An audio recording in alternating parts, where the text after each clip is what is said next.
আসসালামু আলাইকুম বন্ধুরা, কেমন আছেন আপনারা? আশা করছি আল্লাহর রহমতে সবাই ভালো আছেন। আলহামদুলিল্লাহ আমি অনেক ভালো আছি। আজকে আমি আরও একটি রেসিপি নিয়ে চলে এসেছি। আজকে আমি আপনাদের করে দেখাবো চিংড়ি দিয়ে কচুরলতি রান্নার রেসিপি। আসুন তাহলে রেসিপিটি শুরু করা যাক। এদিকে আমি চুলায় একটা কড়াই বসিয়ে দিয়েছি। কড়াইয়ের মধ্যে এখন আমি দিয়ে দেব তেল। আমি কিন্তু চুলাটা অন করে দিয়েছি আর কড়াইটা আমি একটু গরম করে নিয়েছি।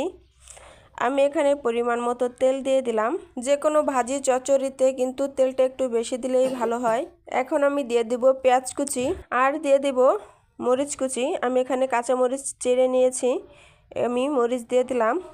এখন আমি পেঁয়াজ মরিচটাকে কিছুক্ষণ সময় একটু ভালোভাবে ভেজে নেব। পেঁয়াজটা হালকা একটু নরম করে নেব। এখন আমি এর মধ্যে দিয়ে দেব জিরা রসুন বাটা 1.5 চামচ। জিরা রসুনটাকে আমি কিছুক্ষণ সময় ভালোভাবে একটু ভেজে নেব যেন কাঁচা গন্ধটা চলে যায়। আমি জিরা রসুনটাকে প্রায় 1 মিনিটের মতো ভালোভাবে একটু ভেজে নিয়েছি। এখন আমি দিয়ে দেব 1 চামচ লবণ আর 1/2 চামচ হলুদের গুঁড়া। এখন আমি ভালোভাবে মশলার সঙ্গে একটু মিশিয়ে নেব। এদিকে আমি চিংড়ি মাছ ধুয়ে কেটে রেখে দিয়েছি। এখন আমি সেই চিংড়িটা এখন দিয়ে দেব। দেখুন আমি চিংড়ি মাছটা নিয়ে নিয়েছি আর এটা হচ্ছে সাগরের চিংড়ি মাছ। এটা কিন্তু নদীর চিংড়ি কিংবা পুকুরের চিংড়ির মতো অতটা লাল হবে না, হালকা হালকা লাল হবে যেহেতু এটা সমুদ্রের, সেজন্য। মাছগুলোকে আমি কিছুক্ষণ সময়ে কষিয়ে নেব।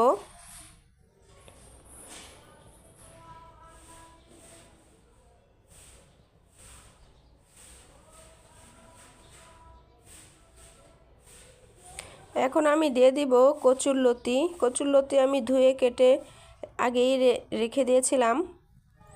এখন আমি দিয়ে দিব। আর এখানে কিন্তু কচুরলতিটা রান্না করার জন্য আমি কোনো প্রকারের পানি ব্যবহার করব না। কচু ধুয়ে নিয়েছি, কচুর গায়ে যতটুকু পানি লেগে আছে ঠিক এই পানিটুক দিয়েই কিন্তু আমি রান্নাটা করে নেব। কচুরলতিগুলোকে এখন আমি মাছের সঙ্গে ভালোভাবে মাখিয়ে নেব উল্টিয়ে পাল্টিয়ে। আর রান্না করার সময় কিন্তু কচু থেকে কিন্তু অনেকটাই পানি ছেড়ে দেয়। লতিগুলোকে আমি ভালোভাবে মশলার সঙ্গে মিশিয়ে নিয়েছি। এখন আমি একটা ঢাকনা দিয়ে ঢেকে দেব।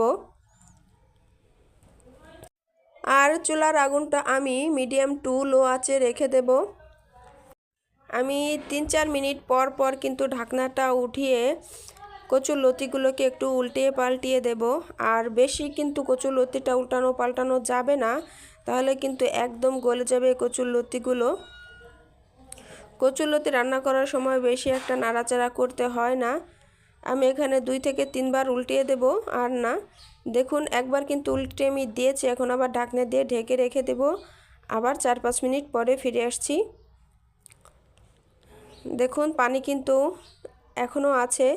যে পানিটা বাষ্প হয়ে উড়ে যাবে সেটা কিন্তু ঢাকনার জন্য কিন্তু উড়ে যেতে পারে না, সেজন্য কিন্তু আমার কচুরলতিতে আমি এক্সট্রা পানি ব্যবহার করিনি।